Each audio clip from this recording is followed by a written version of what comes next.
Question number 8.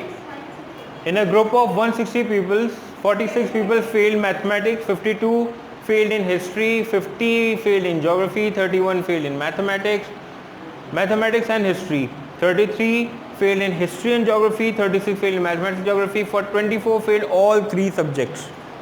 So we have 3 subjects, 3 groups.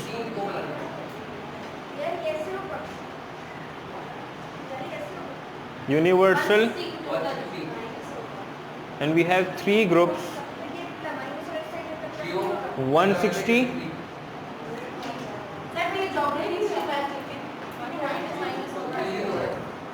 starting with the intersection thing,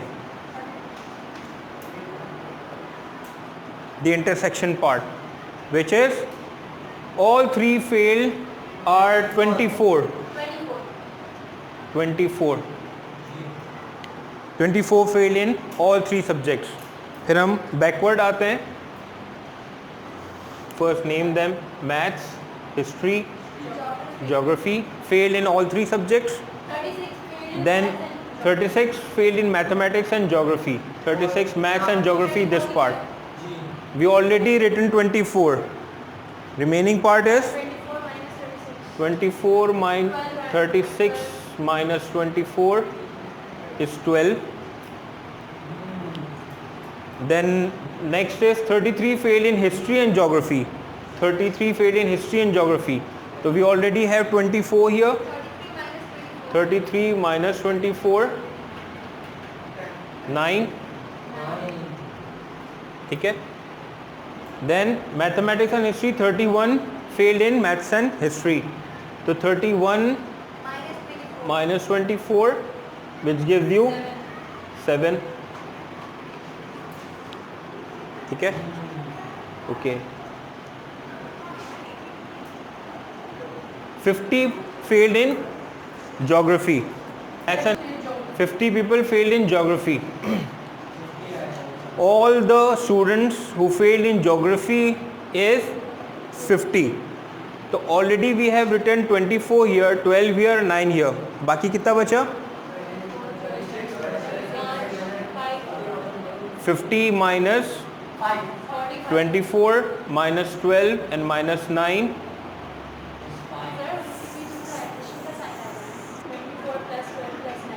हाँ, तो minus minus plus, minus minus plus. तो 5 remaining students who failed in geography only.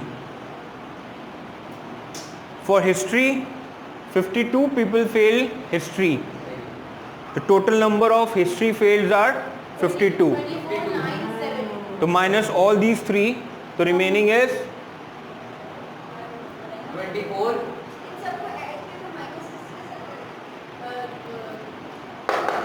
46 total. 46 is total failed in mathematics. The complete circle is of 46. 12, 24 and 7 minus all these 3. 46 minus 7 minus 9, 24 and minus 12. 3.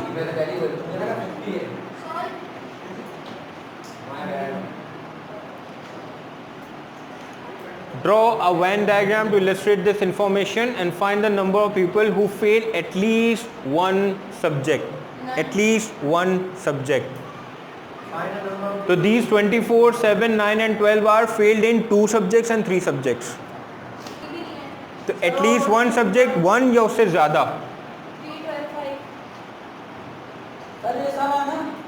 ये सभी है ना. कम से कम एक, ज़्यादा ज़्यादा 2 भी हो सकते हैं, ज़्यादा ज़्यादा 3 भी हो सकता है. ठीक है. तो ये टोटल कितना हो गया? At least one subject. So these 3 plus 12 plus 5, they are failed in one subject. Failed in one subject. Plus 12 plus 7 plus 9 failed in 2. Plus 24 failed in 3। Total कितने हो गए? टोटल 15, 20, ये 20 बना, 24 is हमारा 44 is 72 72 minus 160 failed in at least one subject. तो बाकी के क्या हुआ? बाकी सब में फेल हुए। बाकी सब में सोच देखो अपनी, सोच देखो अपनी। सब में पास हो गए ना। पास होंगे ना भाई, पास भी होते हैं एग्जाम में।